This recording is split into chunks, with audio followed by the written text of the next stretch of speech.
8h11 em Campos, de volta com Folha no Ar, ao vivo aqui pela Folha FM em 98,3. Seguimos ao vivo lá também em nossas redes sociais, com as imagens, né, do programa lá no Face, no YouTube, no Instagram. Você pode conferir daqui a pouco o podcast do Folha no Ar. E logo mais também, 17 horas, reprise na Plena TV. Hoje é quarta-feira, dia do jornal Folha da Manhã, nas bancas aí desde cedo e também nas casas dos assinantes. A Folha que traz aqui na manchete principal: em 2 dias, 4 presos por violência contra a mulher. Casos aconteceram em bairros distintos e foram registrados na DEAN Campos entre domingo e segunda-feira. Há sempre uma discussão, né, se os casos de fato aumentaram, né, de violência contra a mulher, ou se sempre existiram e nunca foram notificados, ou se aumentaram as denúncias, aumentaram, né, os BOs aí contra esses machões, os poderosos machões. Tudo machão contra a mulher, né? É uma coisa revoltante e impressionante, sabe? Para não falar outras palavras, né? Repugnante, uma coisa que a gente abomina, combate, trabalha contra, evidentemente, e sempre no sentido de orientar aí as mulheres a se encorajarem, né? E a gente já falou isso aqui várias vezes, não é fácil, é difícil para uma mulher, muitas das vezes solitária, muitas das vezes distante da família, distante de um apoio mais próximo, acreditar, por exemplo, na força militar, na força organizada, para se proteger e fazer essa denúncia. É muito complicado, não é fácil, mas é preciso.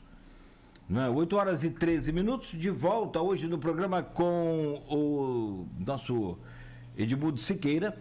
Estamos conversando com a Júlia Naidin. Ela é doutora em filosofia pela Universidade Federal do Rio e pesquisadora de pós-doutorado na UENF.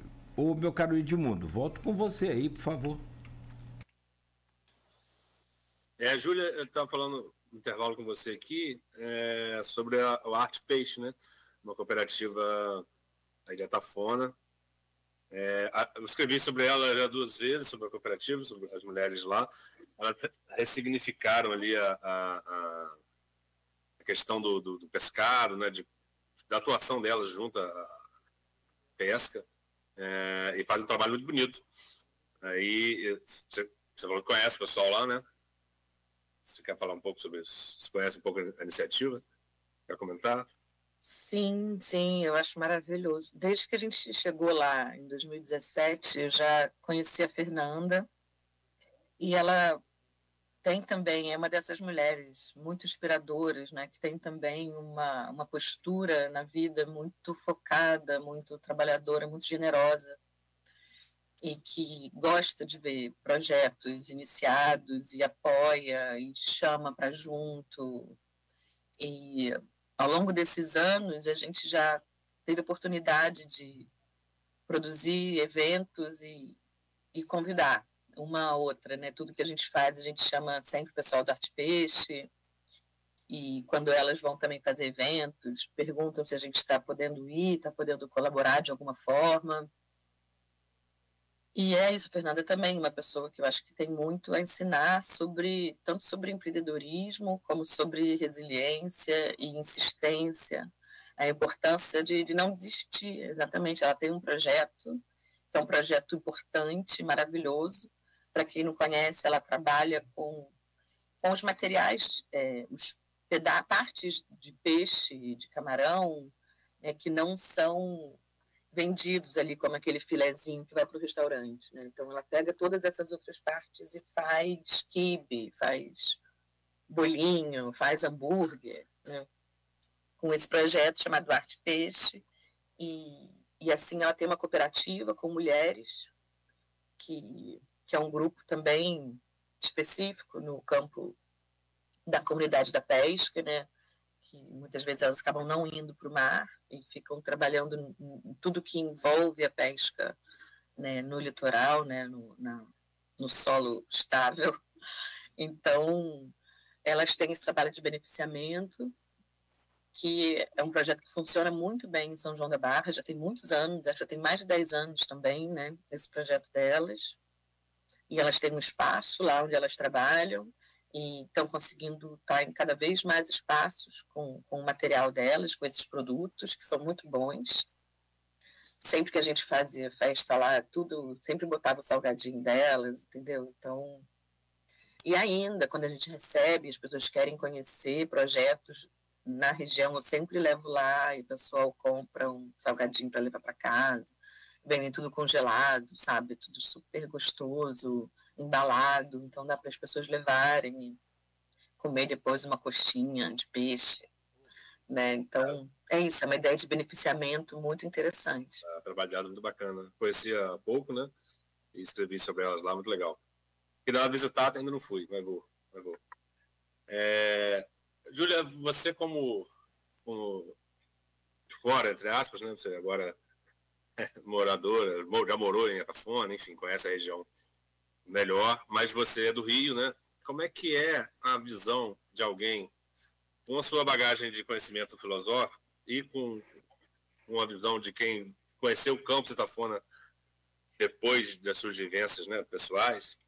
Como é que é a sua visão da nossa região, assim, dessa região específica daqui? Por quê? Porque a gente tem, pelo menos a minha visão, que a gente tem umas contrariedades muito evidentes. A gente tem o José do Patrocínio, por exemplo, campista, um dos maiores abolicionistas do Brasil, mas tem uma relação com a escravidão muito extensa, muito, muito grande, até pelas próprias usinas. A gente tem Benta Pereira, enquanto até no hino uma revolucionária, quando a mulher não tinha espaço algum, fundou a primeira Câmara de Campos, mas não temos a Câmara de Vereadores sem nenhuma representação feminina hoje. Então, assim, é uma terra de contradições. Claro, toda terra tem suas contradições, todo lugar, né? Está falando de bairrismo porque a gente está falando sobre a região, mas todo lugar tem suas contradições. Mas Campos tem contradições muito, muito evidentes para mim, assim, muito agressivas, né? No sentido de opostas. Como é que é a sua visão, assim, de fora, né? Entre aspas, enfim, como é que você vê essas contradições campistas da região? Então, Edmundo, eu nunca morei em Campos. Morou eu só morei em São João da Barra. Eu só morei em São João da Barra, só morei em Atafona.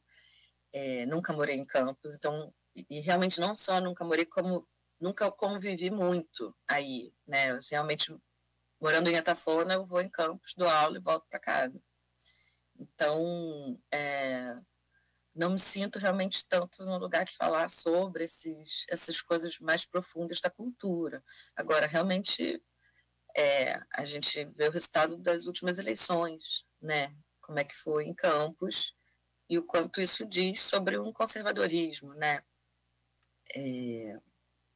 Da comunidade, mas que, infelizmente, eu não acho que é um privilégio só de Campos. Eu acho que o estado do Rio de Janeiro todo tem posições muito difíceis, eu acho, né? A gente tentando falar sobre essa questão do meio ambiente, sobre essa questão do debate de gênero. Eu acho que essas pautas, por exemplo, eu sinto que elas não chegam muito na maior parte das cidades do Rio de Janeiro, assim, falando do estado que eu conheço mais e onde eu conheço o número maior de cidades. Mas é isso, a gente está numa sociedade complexa, com pessoas com histórias muito diferentes, com bagagens muito diferentes e em posições politicamente divergentes também.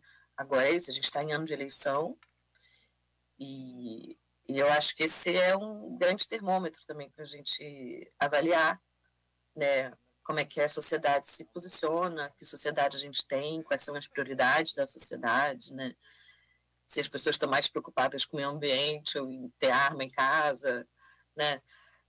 Enfim, eu acho que são critérios aí que vão se elucidando, principalmente nas eleições e quando a gente vê esses conflitos, né? Sejam sociais ou ambientais, Agora, realmente, certamente, Norte Fluminense, as usinas deixaram uma marca muito forte na cultura, né? Tanto a visualidade desses espaços ainda está lá, mas mesmo nas relações de trabalho, né? No modo, por exemplo, como o campus chega em São João da Barra para passar as férias, né? E as relações de trabalho que se estabelecem nesses períodos de férias, de festas, né? Eu acho que aí existem relações de trabalho onde aparecem também essas marcas da história do país, né? Da história do Estado, do nosso modelo de desenvolvimento, essa ideia de que a Tafona é o quintal de Campos, né? Aos poucos eu fui entendendo como isso pode ser pejorativo, como pode soar mal para os moradores de lá, que vivem também no inverno, né? E que estão ali lidando face a face com os problemas daquele território. Quem vai só para passar férias muitas vezes não vivencia ou não liga tanto, porque aquela é uma residência secundária, não é uma residência principal, e, né, toda uma ideia depreciativa que existe da comunidade ribeirinha, assim como em muitos lugares do Brasil a gente tem essa ideia depreciativa das próprias comunidades tradicionais de cada território, sejam elas indígenas ou afrodescendentes, né? Existe como se fosse a sensação que eu tenho, eu digo não só de Campos, como eu falei para você, não tenho tanto material assim de Campos, mas do estado do Rio, e pelo que a gente vê do país todo, né? É como se houvesse uma organização em castas também, né? Falando entre aspas aqui, numa metáfora, né, um pouco fora de lugar, mas é isso, tem grupos separados, segmentados, cada um deles tem acesso a tais lugares, cada um deles vai mais preso do que outro, cada um deles recebe mais atenção do que outro, recebe mais água do que outro, né? Então, de alguma forma, esses diferentes grupos que formam o país vão recebendo o governo, o financiamento público de maneiras diferentes em função da própria história desses grupos, né, que fazem parte do país hoje, que são grupos distintos, né? A gente tem comunidades tradicionais, a gente tem modos de vida diversos no Brasil, né? Alguns deles são mais legitimados do que outros. Então, desculpa, perdão. Não, eu estava só queria acrescentar sobre, também você falou sobre mais água para uns, né, menos para outros. A Tafona também tem outra peculiaridade, não sei se você já chegou a alcançar esse ponto, na pesquisa, num determinado horário, a praia, no auge, era só de manhã para os patrões, patroas, à tarde para as empregadas. Não sei se você chegou a essa informação. Já ouvi falar. Também. É isso, né? É uma segregação velada, né? Porque às vezes as pessoas falam que nos Estados Unidos é que tinha racismo, no Brasil não tem. Porque nos Estados Unidos isso era lei, né? No Brasil isso deixou de ser lei, mas esse dado que você falou, por exemplo, todo mundo sabia, que a praia é em horário diferente, para capitão e para empregado, para quem é branco, para quem é negro, né? Então, assim, isso também é uma segregação, e o Brasil é todo segregado, né? Que seja nos espaços de poder, que seja nos espaços acadêmicos, que seja nos espaços, né, dos empregos que são mais bem pagos. Então, a gente, na verdade, vai construindo nossa segregação de outros meios, né? Isso não precisa estar amparado legalmente para que seja exercido, né? É só a gente chegar nos nossos espaços de trabalho e ver a cor de quem está mandando, a cor de quem está fazendo faxina, a cor de quem está definindo quem entra, quem sai, né? Então, é muito duro, né? É muito duro, e eu acho que isso coloca para a gente também desafios, né? O primeiro deles é falar sobre isso. O Brasil foi construído enquanto nação, né? De forma muito de baixo para cima, né? Desculpa, de cima para baixo. Foi criado elementos, a gente deveria ser até brasilianos, né? Porque brasileiros era o cara traficante de pau-brasil. Tem uma relação, uma construção de país, né? A gente foi o Império Português, depois o Império Brasileiro, enfim, isso tudo vem arrastando. E alguns escritores da nossa academia e da nossa literatura construíram um mito, né? Democracia racial, que a gente convivia muito bem com racismo, enfim, que a gente não tinha essa relação. Você está vendo? A minha empregada mora comigo, na minha casa, né? Ele tentava escrever, né, isso de forma que a gente convivia isso bem. Não é verdade, né? Basta, como a Júlia falou, basta a gente olhar para o nosso lado. Né? Para o branco que está escrevendo, talvez seja confortável mesmo. Né? É isso, quem está escrevendo a nossa história. Né? Não, basta olhar para os nossos presídios, né? Basta olhar para os nosso trabalho, enfim, jogar para a rua. Na rua. Quem está passando essa cidade e quem não está. Né? Então, assim, E aí, exatamente, no momento que o acadêmico, que o sociólogo está escrevendo é branco, ele vai falar, é muito legal, realmente, a gente se dá muito bem, a gente não se agride, porque ele não é agredido. Né? Mas aquela coisa do objeto, a gente não pode distanciar tanto do objeto assim, né, Júlia? O pesquisador, o escritor tem que estar sabendo o que está acontecendo, senão ele não é pesquisa, né? Senão não é opinião, mera opinião, né? Aí não é. Só lembrar que nós somos da terra do rei do futebol. Não sei qual a cor da pele dele. Até essa coisa do rei, né? Chamado de rei. Também tem isso, essa estética, essa coisa monárquica, né? Não, tá tudo na nossa linguagem toda. As meninas, quando nascem, são princesas, né? Então, assim, mas é isso, eu acho que isso está mudando. As palavras têm um poder muito forte, têm um peso muito forte. Mas é isso, eu acho que a universidade está mudando. O sistema de cotas realmente foi uma revolução na universidade. Eu acho que a tendência nos próximos anos a gente ter cada vez mais juízes, médicos, engenheiros, advogados, de diferentes perfis, que vão poder estar escrevendo a nossa história de uma maneira mais plural, mais condizente com a realidade, né? Então, e ocupar espaços, né? Não só de espaços de poder, como espaços de opinião, porque é difícil a gente, por exemplo, eu e Nogueira chegar e falarmos sobre, a gente pode falar sobre o feminicídio, lógico, devemos falar, mas é difícil é impossível falar de forma de viver. A gente não viveu um feminicídio, não viveu na pele um ataque de gênero assim, contra a mulher. Mas, então, ocupar espaços de poder, ocupar espaços de opinião, é essencial. Não só ocupar, né? Não, ali tá vendo, aquela sala ali tem tantas pessoas negras, tantas mulheres, tantas, não é questão de número, né? É uma questão de ocupar espaços realmente de poder, né? Realmente de espaços relevantes, né? E plurais, né? Fazer espaços de poder o mais plural possível. Mas, Júlia, você falou de pertencimento na pauta aí, e a gente tem uma relação aqui em Campos, sei que você não tem tanta proximidade, mas nosso patrimônio material muito foi destruído.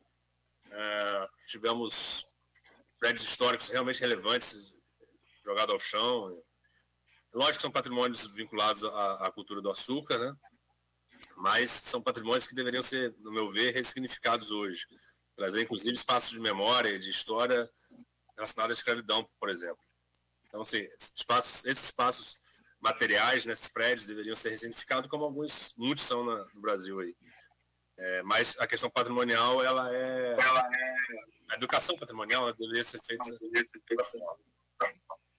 Agora, por outro lado, a gente falar especificamente de Atafona, o patrimônio material, como você disse, ele é muito do campista, às vezes, né? As casas de veraneio, a relação dali com os comércios e tal.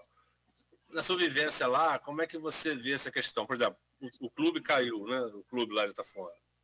Para o morador de Atafona, não sei qual não sei, talvez você consiga ter percebido isso. Como é que é a relação patrimonial dos patrimônios materiais destruídos, né? E ainda sobreviventes de Atafona, o morador de lá, né? Como é que é esse pertencimento em relação à questão material? Ou não, ou é a mesma questão do mar, da questão da região ali que ele vive? Então, a minha percepção, primeiro, eu acho que assim, esse debate do patrimônio, ele é um debate muito acadêmico e político, assim, no sentido institucional. Eu acho que ele comunica muito pouco, por exemplo, para a comunidade da pesca ou para os agricultores. O que é um patrimônio material? É isso. Em São João da Barra é a Casa de Câmara e Cadeia, você tem alguns prédios históricos, algumas igrejas históricas, mas isso não está inserido na percepção do dia a dia. É a minha impressão disso. Por outro lado, a gente tem ali tradições, por exemplo, como o pessoal da... Esqueci agora o nome desse trabalho, mas é quem... Ai, meu Deus, esqueci. O pessoal que faz barco artesanalmente, tem um nome isso, vocês lembram?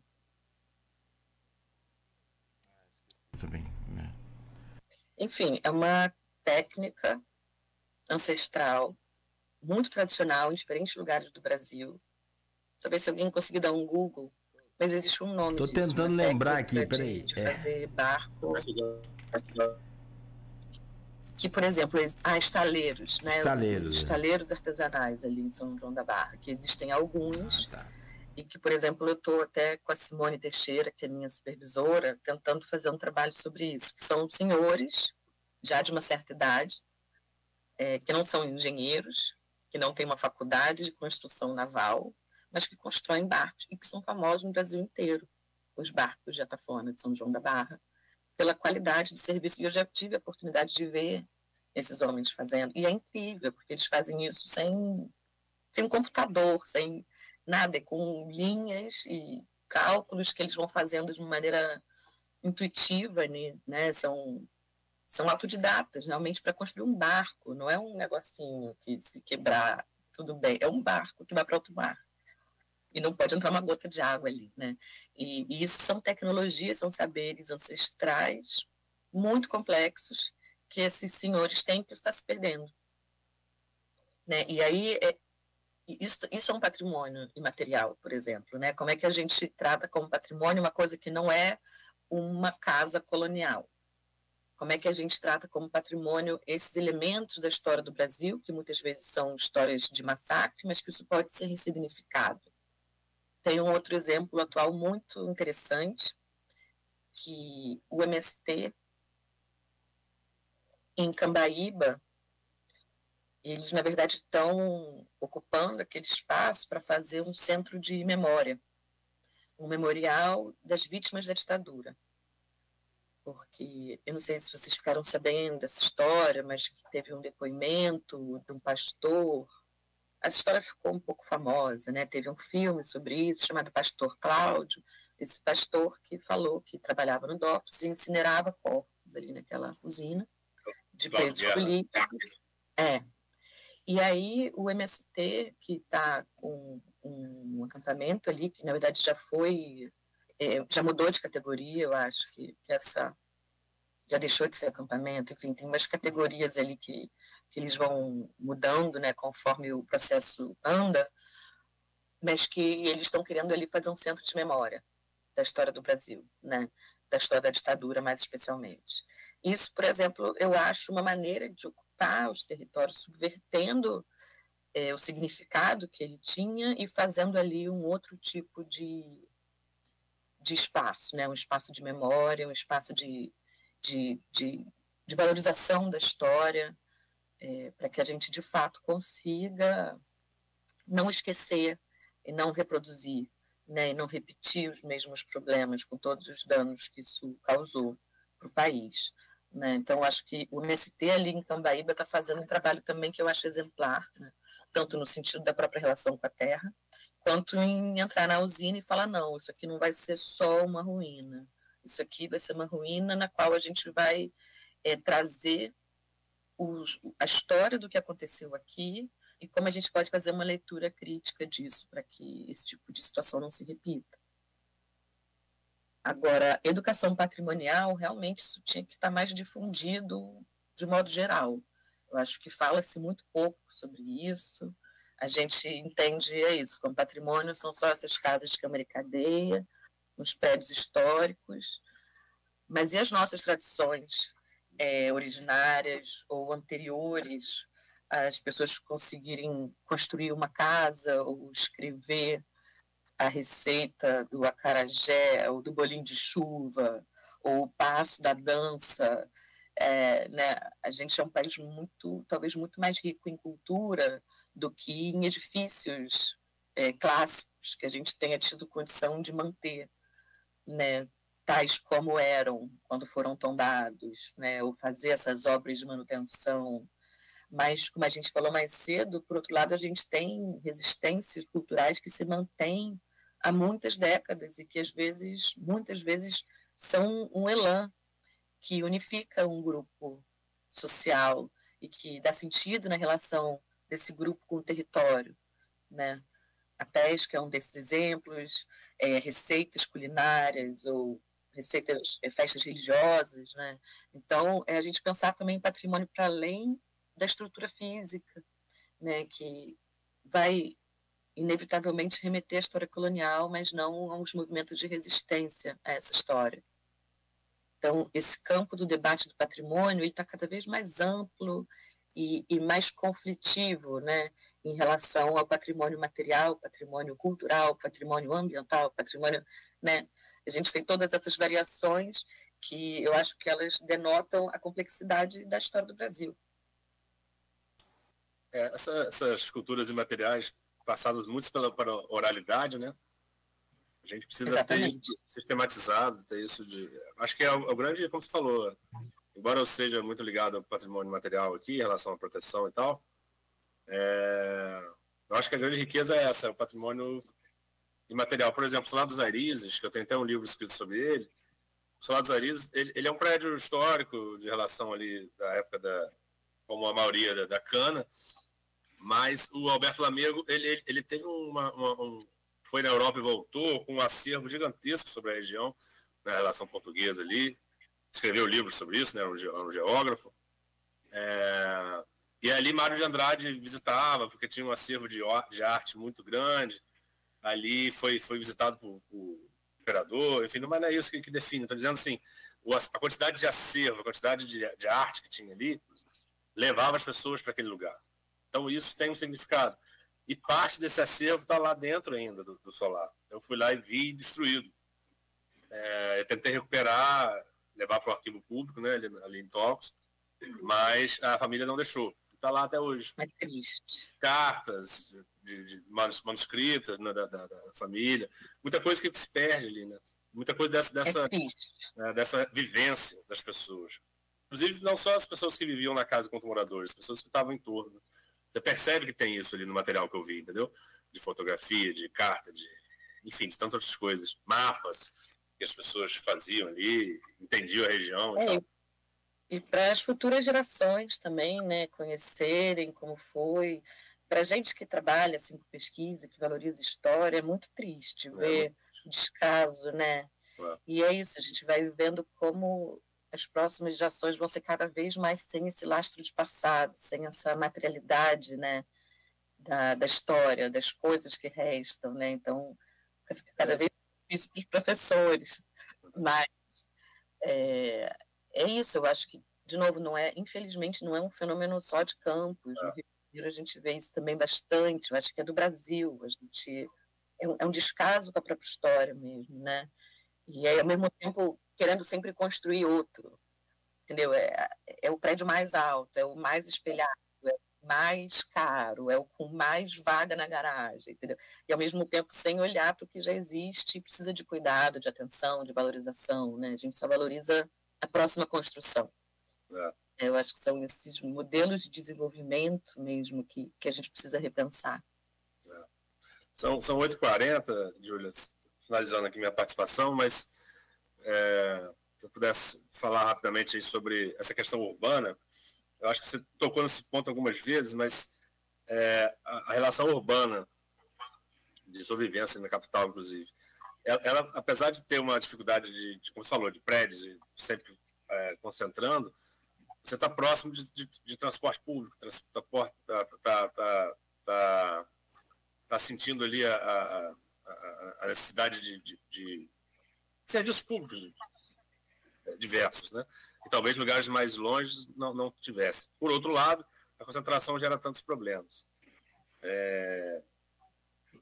E assim, como é que você, logicamente, não é um assunto complexo, mas uma avaliação rápida, como é que você vê isso? Você acha que deveria, para isso, tentar se equalizar uma mudança de hábito, ou você acha que é inevitável que as grandes cidades continuem a vir e causar, por exemplo, tanta água, precisando de tanta água para a indústria, para comércio, para tudo isso?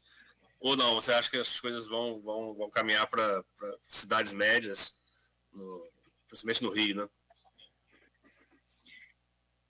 Eu acho primeiro que esse acesso que a gente tem na cidade grande, eu acho que ele de certa maneira, um mito falacioso, né? Depende de aonde, né?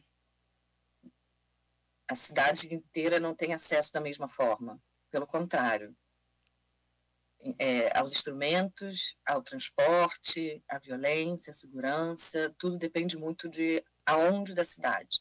Eu acho que esses modelos de cidade são insustentáveis, são insuportáveis.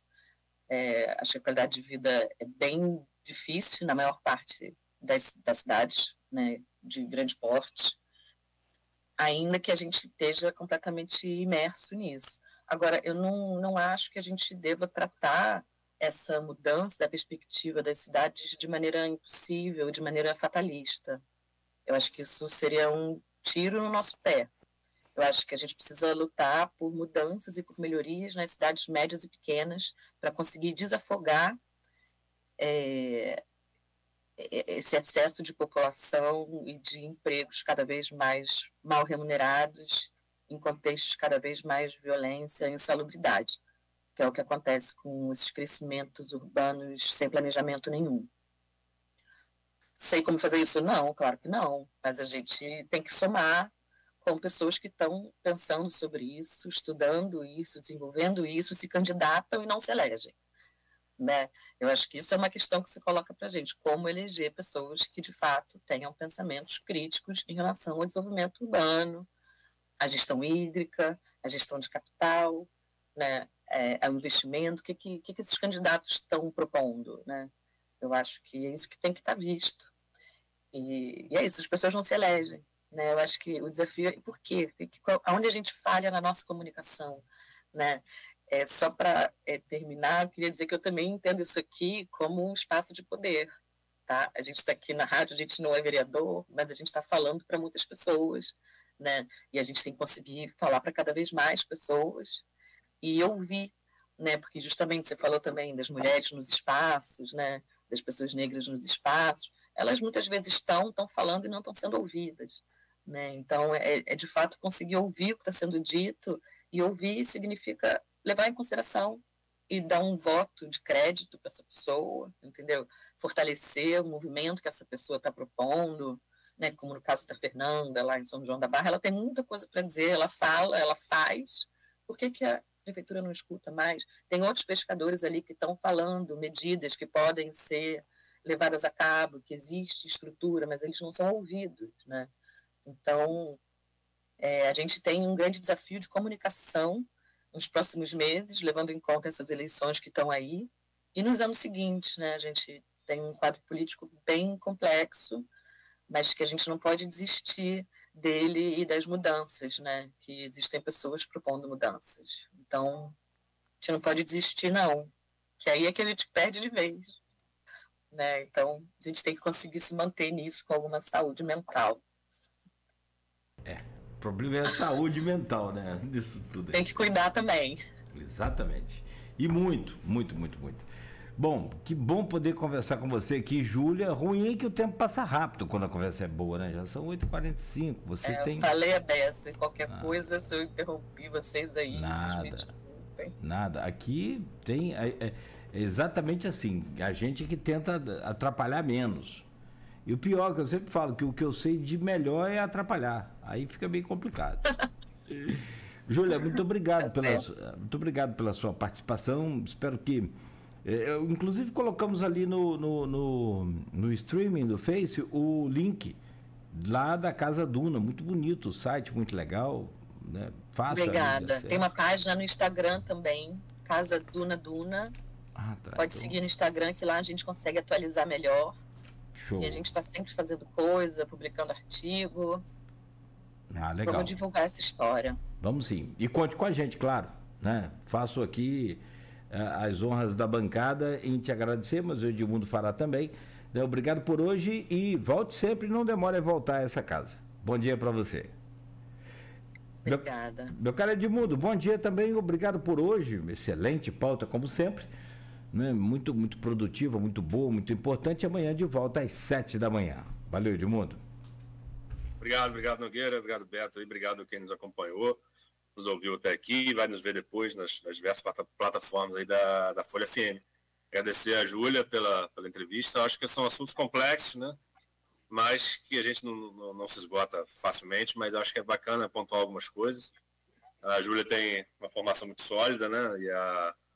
E como ela demonstrou aqui, uma vivência próxima do seu objeto de pesquisa, que é muito interessante.